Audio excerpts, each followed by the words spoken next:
Bienvenidos al podcast de USFQ Law Working Papers, tu dosis necesaria de conocimiento jurídico al instante y sin complicaciones. Somos una serie académico-jurídica de difusión continua dirigida a todos los estudiantes y profesionales que desean ahondar en el mundo del derecho. En cada episodio contaremos con académicos y expertos en la práctica jurídica, conectando la teoría con la realidad. ¿Estás listo? Esto es USFQ Law Working Papers, conocimiento jurídico directo a tus oídos. Comencemos. Bienvenidos y bienvenidas a un nuevo episodio del podcast de USFQ Law Working Papers. La figura de Leviatán, evocada por Thomas Hobbes, representa ese estado investido de potestades soberanas amplias, concentradas y en ocasiones marcadamente asimétricas frente al individuo. Es la imagen de un poder necesario para garantizar el orden social, pero que, a su vez, exige límites claros para no desbordar el marco del Estado constitucional. En el ámbito tributario, la figura de Leviatán adquiere una dimensión especialmente sensible: la potestad de crear, modificar y exigir tributos, una de las manifestaciones más intensas y cotidianas de la autoridad estatal. En el Ecuador, este debate es particularmente actual.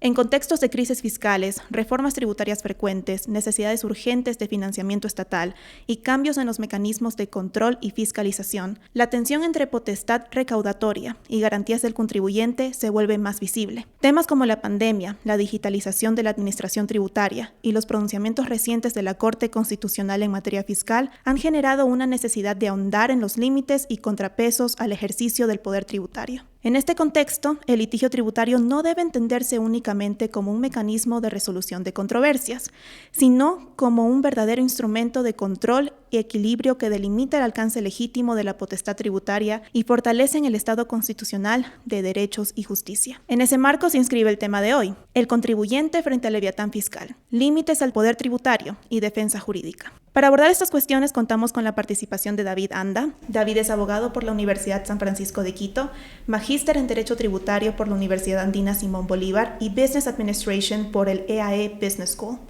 Actualmente se desempeña como director del Departamento de Litigio en Spingarn, donde lidera procesos tributarios de alta complejidad, incluyendo litigios y acciones constitucionales orientadas al control de la legalidad y constitucionalidad en materia fiscal. Su trayectoria combina el ejercicio en el sector privado con experiencia en el ámbito público, habiendo liderado equipos jurídicos en la Procuraduría Metropolitana de Quito y desempeñando funciones con incidencia directa en la toma de decisiones administrativas.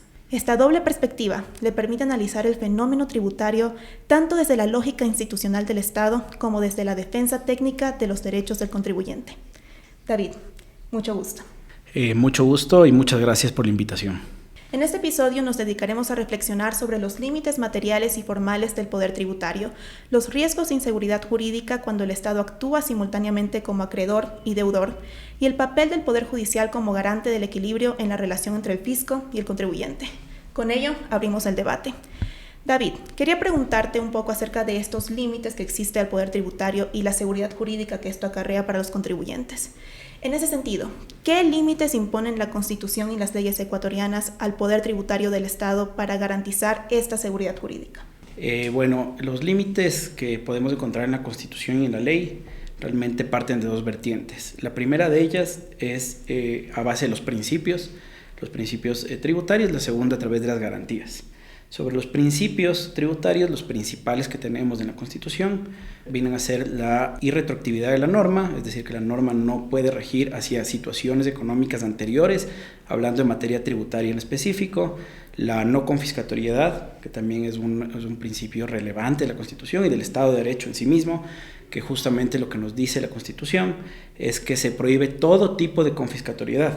Un tipo de confiscatoriedad se puede verse materializada por una actuación, por ejemplo, del Servicio de Rentas Internas, la administración tributaria, donde en un proceso de determinación llegue a conclusiones que son confiscatorias para el contribuyente. Confiscatoria significa que el porcentaje de recaudación afecta directamente al patrimonio del contribuyente y debe extraer una cantidad importante del mismo, lo cual atenta justamente contra este principio. Este es un principio adicional que tenemos.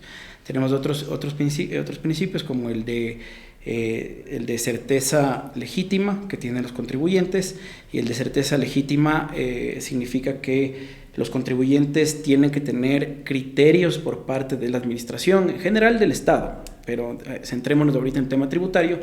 Criterios que sean unificados, es decir, que no puede cambiar de criterio y para un mismo acto, para un mismo hecho, tener un criterio con un contribuyente y con otro contribuyente uno distinto, o entre ejercicios fiscales cambiar de criterio la administración. Entonces, estos son algunos principios que tiene la administración, sin olvidarnos también del principio de legalidad, por ejemplo, que es base fundamental de un Estado de Derecho, donde en el área tributaria lo que establece principalmente es que no puede haber un tributo sin una ley previa. Y esto es muy importante porque cómo se construye la ley en materia tributaria es que el Ejecutivo manda su iniciativa de norma, su iniciativa de ley, y esta es debatida por parte de la Asamblea. Este debate es muy importante porque los tributos, todo lo que es impuestos, afectan directamente a todos los ciudadanos, a empresas, a contribuyentes como personas naturales. Entonces necesitamos que haya un debate amplio en la Asamblea y este debate pueda construir impuestos que no atenten justamente contra el patrimonio y contra la seguridad jurídica de los contribuyentes. Estos principios, hay muchos más, pero estos se vuelven muy importantes. Hablando de las garantías, tenemos las garantías del debido proceso, que se encuentran también en la Constitución, entre las garantías de debido proceso, que se debe garantizar el derecho a la defensa, que los actos que emanen de la administración sean justamente motivados, no podemos tener actos inmotivados, y que salgan dentro de los tiempos que la ley les otorga, de periodos de tiempo máximos que debe cumplir la administración para poder emitir sus distintas actuaciones, y que también nazcan de una autoridad competente. Entonces tenemos algunas garantías y principios que justamente hay que activarlos dependiendo del caso para garantizar los derechos de los contribuyentes y limitar justamente lo que decías inicialmente, que son estas posibles arbitrariedades. Cuando el poder es ilimitado suele ser arbitrario, entonces necesitamos límites para justamente no permitir que esta arbitrariedad afecte a los contribuyentes y a los ciudadanos en general. Precisamente, y resulta bastante interesante cómo algunas personas entienden que el marco jurídico ecuatoriano simplemente da estas potestades al Estado para poder imponer este tipo de medidas, pero dentro de estas mismas fuentes se encuentran los límites para resguardar la seguridad jurídica de los contribuyentes. David, en esta línea de los límites a la potestad tributaria, también quería comentarte y preguntarte, más que nada, sobre la suspensión de plazos administrativos durante la pandemia. ¿Cómo afectó a la seguridad jurídica tributaria de los contribuyentes y qué determinó la Corte Constitucional al respecto de la sentencia número 221 IA23? A ver, primero es necesario contextualizar para qué funcionan estas suspensiones de plazos y términos. Y para que la gente conozca un poco más sobre ello, esto está relacionado a los límites temporales que tiene el Servicio de Rentas Internas para activar sus facultades o para ejercer sus facultades.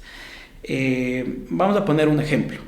La facultad determinadora del Servicio de Rentas Internas tiene entre 3 y 6 años, después una reforma que le da un único plazo de 4 años. Pero estos plazos de 3 y 6 años, que cuando el Servicio de Rentas Internas abre la determinación,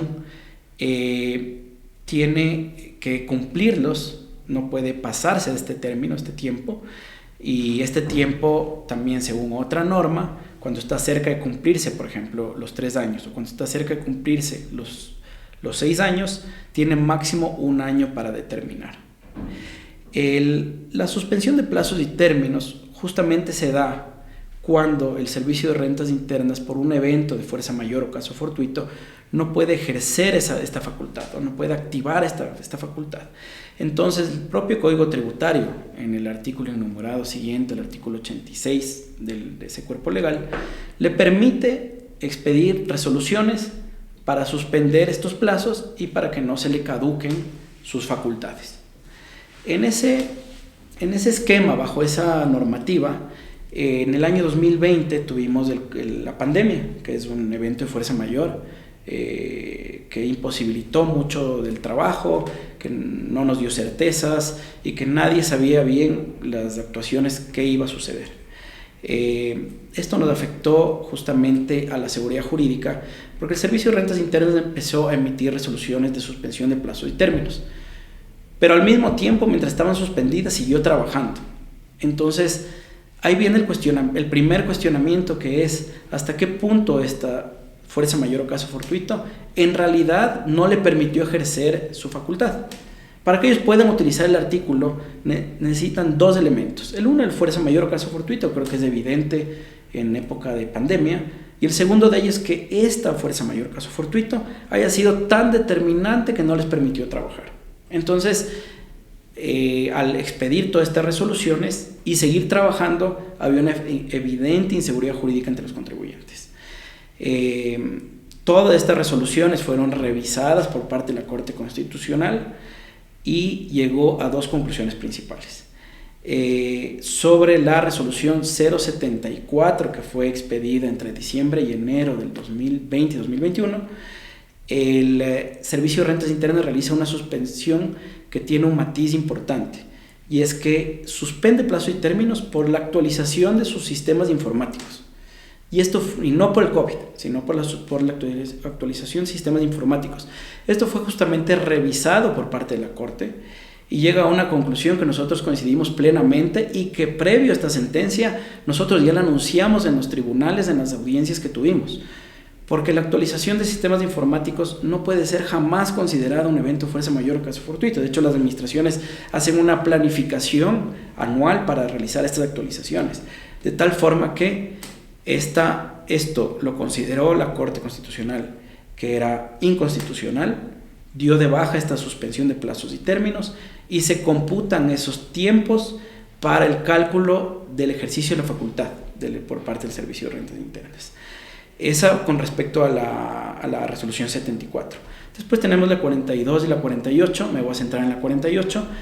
La resolución 48 fue revisada con una particularidad, y es que esta suspendió plazos y términos entre el 15 de junio y el 29 de junio del 2020 en el Distrito Metropolitano de Quito, pero fue emitida el 1 de julio del 2020, con lo cual pretendía de manera retroactiva suspender plazos y términos, lo cual la Corte Constitucional lo señaló así, vulnerando la irretroactividad de la norma, y además se suma a que se publicó en el registro oficial recién el 26 de agosto del 2020, con lo cual también se atenta contra el principio de publicidad de las normas, que deben estar en el registro oficial. Por estos dos motivos, nosotros consideramos, ya se irá viendo cómo la aplican esta sentencia en las cortes y los tribunales, que ese tiempo no estuvo suspendido los plazos y términos, porque no puede aplicarse de manera retroactiva. La Corte, que hizo, señaló que hay una constitucionalidad sustitutiva, y dijeron que esta resolución entra en vigencia desde su publicación en el registro oficial, y será la interpretación de la misma siempre en favor del contribuyente. Entonces, bajo ese criterio, nosotros sí nos reafirmamos de que no se debería contabilizar estos términos para aumentar los plazos que tenía el Servicio de Rentas Internas en sus procesos, en su ejercicio y sus facultades. Sin embargo, para los contribuyentes, para ejercicio de su derecho a la defensa, consideramos que sí se debe mantener este tiempo, y se verificará caso a caso. Efectivamente, es demasiado interesante saber cómo la misma ley delimita y antepone criterios para las suspensiones, y cómo la Corte también genera precedentes para poder tener más certeza sobre cuándo deberían proceder y cuándo no. Ahora, moviendo con el tema de las actuaciones administrativas del SRI, quería preguntarte, ¿cómo se pueden salvaguardar los derechos del contribuyente frente a los requerimientos de información del SRI, que a veces podrían ser excesivamente amplios o carecen de motivación? Bueno, en ese caso los contribuyentes deben justamente aplicar este tipo de principios y garantías que hablamos previamente, porque el Servicio de Rentas Internas podría hacer pedidos de información muy amplios que no tienen una motivación, que exceden el tiempo máximo en el cual ellos pueden pedir información, y los contribuyentes lo que tienen que realizar es, cuando les hacen esos pedidos de información, podrían solicitar del Servicio de Rentas Internas cuál es la finalidad del pedido de información, o si es información muy antigua, por ejemplo, me invento, piden información de hace 7, 8 años. El contribuyente podría incluso negarse a entregar esa información, porque la facultad determinadora, es decir, la facultad de revisión del Servicio de Rentas Internas, tiene un plazo máximo que es de 6 años. Entonces, ¿cómo pueden pedir ellos información más antigua? Que lo han hecho cuando su facultad de revisar la propia información más antigua ya ha fenecido. Recordemos que tenemos límites temporales también para las actuaciones del Servicio de Rentas Internas, que es lo que hablábamos de las resoluciones, que con esas suspensiones de las resoluciones, el Servicio de Rentas Internas, a pesar que seguía trabajando, se ampliaba esos límites temporales. De la misma forma, no puede pedir información que sea de periodos muy extensos o muy pasados, y el contribuyente puede pedir que se le informe por qué motivo le están solicitando esa información y restringirse, por ejemplo, a un ejercicio fiscal dentro de los plazos y términos que la ley le faculta. Precisamente, muchas veces los contribuyentes piensan que ante el Estado no existen mecanismos para poder negarse ante estas peticiones, inclusive cuando resulten ilegítimas, sino que al Estado tener estas potestades pueden simplemente pedir esa información sin ningún tipo de delimitante o criterio. Sin embargo, existen y hay que tenerlos muy en cuenta. Ahora, en cuanto a los problemas que enfrentan los contribuyentes por los procesos de devolución, quería preguntarte, ¿cómo impactan las actuaciones del SRI en sus derechos cuando se dan estos acontecimientos de devolución? Bueno, la devolución, cuando los contribuyentes piden devolución, el Servicio de Rentas Internas activa lo que se llama su facultad resolutiva, ya que tiene que hacer una revisión de la información que le entrega el contribuyente para poder aceptar o no una devolución de determinado impuesto. Ahora, hemos visto que en muchos casos el Servicio de Rentas Internas solicitaba información que ya tenía, y por norma incluso el Estado no puede pedir información que ya dispone de los contribuyentes, y cuando no le entregaban esa información negaba los pedidos de información o pedía información que no era relevante para la devolución, que no es trascendental para tomar una decisión, y si el contribuyente no entrega esa información le podría haber negado. Otro elemento que vemos que el Servicio de Rentas Internas incurre mucho es que se le solicita mediante un escrito que le notifique al contribuyente en determinado correo electrónico, y no lo hace y le notifica al buzón que tiene dentro de la plataforma del Servicio de Rentas Internas, pero normalmente no se revisa eso, y cuando ya lo revisan ha pasado el tiempo que le otorgó para poder entregar esa información.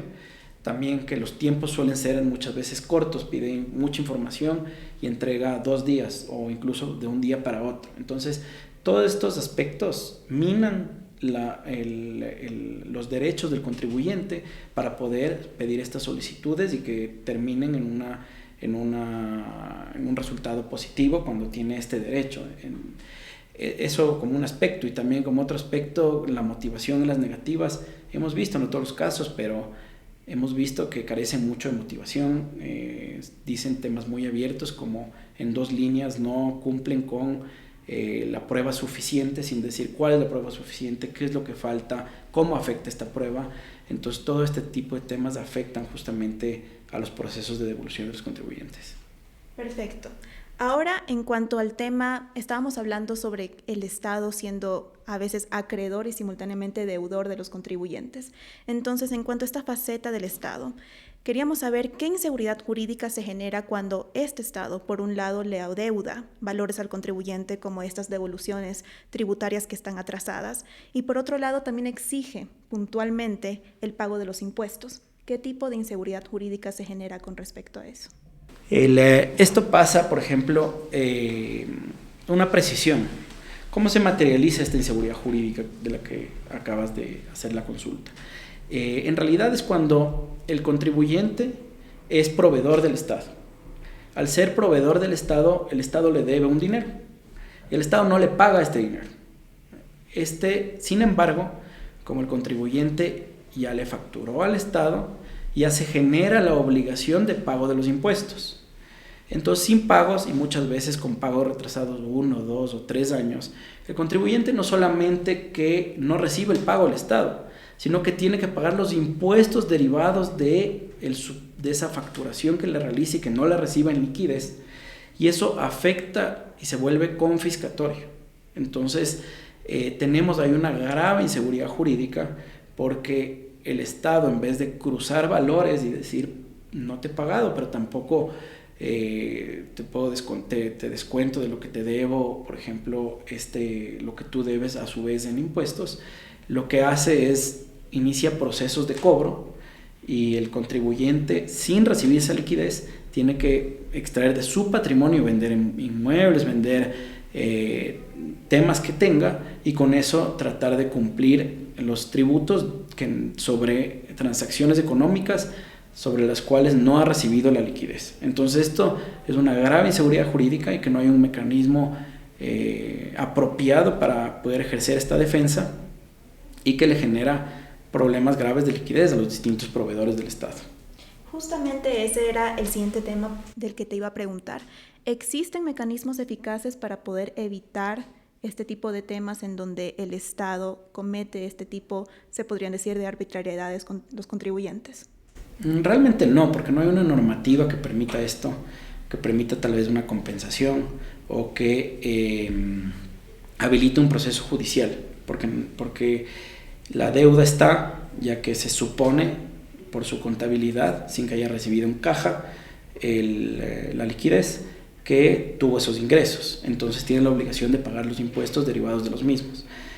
No hay un proceso, se ha intentado plantear acciones de protección sin éxito, porque en la desesperación de los contribuyentes muchas veces necesitan acudir justamente a la justicia para ver si logran, aunque sea, suspender estos cobros hasta que el Estado les pague, lo cual sería algo lógico. Esto genera justamente una inseguridad, como se dijo, y no hay actualmente un mecanismo que sea idóneo o ágil que ampare estos derechos. ¿Existen tal vez sugerencias para poder mejorar esta equidad entre el Estado y los contribuyentes? Como sugerencia, lo que se plantearía es que se logre hacer una compensación entre deudas, de tal forma que no existan estos problemas y no afecten a las empresas, que muchas de ellas pueden quebrar y han quebrado. Perfecto. Ahora, moviéndonos al tema del litigio tributario como mecanismo de equilibrio y control frente al Poder Fiscal. ¿En qué medida el litigio tributario, como los reclamos administrativos y juicios ante los tribunales, funciona como un contrapeso efectivo al Poder Fiscal del Estado? Centrémonos más en los litigios, porque el reclamo lo resuelve la propia administración. Pero en cuanto a los litigios tributarios, recordemos que el Estado se divide en funciones.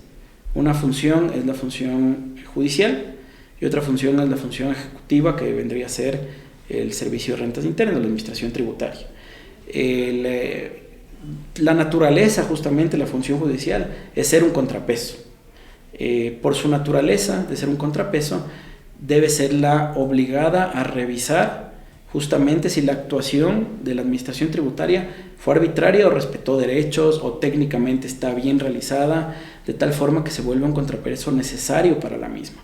Se activa justamente o se accede con esto a la tutela judicial efectiva por parte de los contribuyentes, para que se revise todo, hay un control de legalidad, se revise la caducidad de las facultades, se revise si se respetó el derecho a la defensa del contribuyente, se revise si es que técnicamente están bien levantadas las glosas en el caso de determinaciones, en el caso de negativas de devoluciones, si la negativa fue correctamente realizada o no. Entonces es absolutamente necesario y es un mecanismo que se debe activar cuando se ha incurrido por parte del Estado a arbitrariedades, y le dé o no le dé la razón a la función judicial. Tampoco decimos que deba dar la razón y que cualquier actuación de la administración es arbitraria. Muchas serán correctas. Sin embargo, el deber de revisión y de ser este contrapeso es necesario para que no se desborde el poder. En ese sentido, y creo que hemos avanzado sobre esta premisa un poco, ¿cuáles son las principales limitantes que encuentra el contribuyente para poder enfrentarse a un litigio tributario contra el fisco? Había una limitante muy grande que ya no existe. Antes se tenía que caucionar un 10% del valor para poder acceder a un proceso judicial. Eso volvía complicado el tema de acudir a la justicia, porque muchos contribuyentes no tenían esa capacidad para poder pagar el 10%. Entonces tenían que aceptar básicamente lo que les glosaba el Servicio de Rentas Internas y pagarlo. Eso se modificó después, y ahora lo que sucede es que todavía se mantiene este 10%, pero para suspender la ejecución de los actos de la administración. Entonces también se vuelve un limitante porque ya el contribuyente que no tenga esa cantidad de dinero para poder caucionar el 10% de la obligación, podría demandar, pero bajo el riesgo de que le ejecuten y le cobren toda la obligación. Entonces muchas veces pueden pensarlo 2 veces y decir, me voy a juicio, pero igual me van a cobrar. Entonces ese también se convierte en un limitante. Otro limitante es que en la actualidad ya cada vez hay tribunales que actúan un poco más pro administrado, bajo el principio pro administrado. Recordemos que estamos en una relación de desequilibrio de poder. El poderoso siempre será el Estado y el que está en la situación de vulnerabilidad es el administrado. De tal forma que en este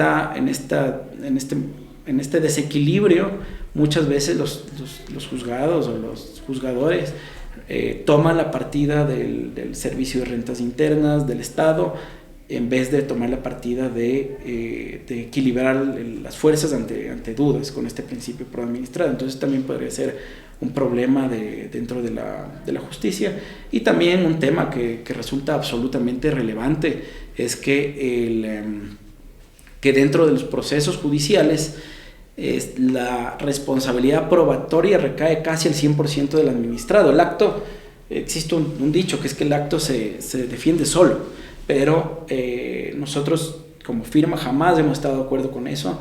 Creemos que la administración también tiene el deber de probar las cosas y que el contribuyente no debería tener el deber de probar algo cuando la afirmación nace de la administración. Y eso ha sido ratificado recientemente por la Corte Nacional. La Corte Nacional acaba de sacar una resolución vinculante para los procesos de determinación, donde se revisa toda la declaración de impuesto a la renta de los contribuyentes, y acaba de sacar esta resolución que lo que establece es que cuando el Servicio de Rentas Internas determine en los contribuyentes ingresos en sus cuentas bancarias y considere que son rentas y que son rentas gravadas, debe probar y debe decir qué tipo de rentas son y por qué es gravada. Este es un cambio radical, porque antes de esta resolución de la Corte Nacional, que salió hace una semana y media aproximadamente, el Servicio de Rentas Internas simplemente revisaba de cualquier contribuyente, cualquiera de nosotros, revisaba las cuentas bancarias y revisaba lo que ha ingresado a esas cuentas bancarias. Y cuando detectaba que uno no podía justificar $20, $50, $200, automáticamente decía que era renta y renta gravada. Podía ser una devolución de un préstamo, podía ser muchas cosas, pero automáticamente lo trataba como una renta gravada, lo cual era muy grave para los contribuyentes, al punto que ha habido casos donde si sale una persona a comer con el grupo de amigos y le devuelven el dinero de ese almuerzo, para el Servicio de Rentas Internas todo ese dinero ya constituiría renta gravada, lo cual era muy peligroso para los contribuyentes. Esta resolución termina dando ese poder al contribuyente de decirle al Servicio de Rentas Internas justamente pruebe que es una renta y pruebe que es una renta gravada, lo cual es totalmente acertado por parte de la Corte Nacional. Perfecto, y evidentemente resulta sumamente relevante explorar cómo existe este desequilibrio entre el Estado y entre los contribuyentes, pero también cómo existen estas innovaciones, por ejemplo, por parte de la Corte Nacional de Justicia, de poder traer estas medidas a favor del administrado para que no exista tanto ese desequilibrio. En torno a eso, ¿existen otras reformas o mejoras que se puedan implementar para que este desequilibrio sea menos agravante, en este caso, para los contribuyentes? Mejoras y reformas siempre va a haber, pero justamente lo que hablábamos, este tipo de resoluciones que ha sacado la Corte, también la revisión que hizo la Corte Constitucional de las resoluciones que suspenden plazos y términos, y en sí la dinámica de las Cortes se vuelve casi un derecho vivo, que lo que ocasionan es buscar limitar el poder cuando el poder puede llegar a la arbitrariedad. Entonces, más que reformas, es ir con la casuística que ocurre como en estos casos, y que las Cortes terminen con resoluciones, con jurisprudencia que pueda ser aplicable, sentencias de la Corte Constitucional que justamente vayan limitando esto. Recordemos al fin y al cabo que esta realidad que vivimos en Ecuador se revive a nivel mundial, porque las necesidades del Estado son ilimitadas y los recursos son limitados. Entonces, siempre va a haber mayor necesidad de recaudación, pero esta recaudación lo que debemos exigir como sociedad es que siempre sea dentro de un marco jurídico, dentro de unos respeto a los derechos y siempre no atentando contra los contribuyentes y sus derechos. Básicamente eso. Agradecemos a David Anda por su valiosa contribución y sus aportaciones sobre el problema del Leviatán fiscal. David, últimos comentarios. Bueno, primero muchas gracias por este espacio. Creo que el debate público, las ideas, ¿no?, son necesarias para fortalecer el sistema, para que las autoridades sepan y lo modifiquen, lo mejoren. Siempre hay espacio para mejorar. Todo sistema lo podemos mejorar, y es importante mencionar que también un sistema tributario fuerte nunca es el que recauda más.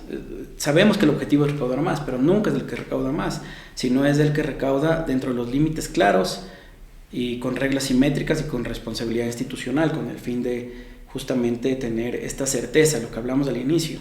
Un principio básico es el de certeza legítima, y creo que como contribuyentes y como ciudadanos en general tenemos ese derecho de tener certezas legítimas ante las actuaciones de la administración, con el fin de que no sean arbitrarias.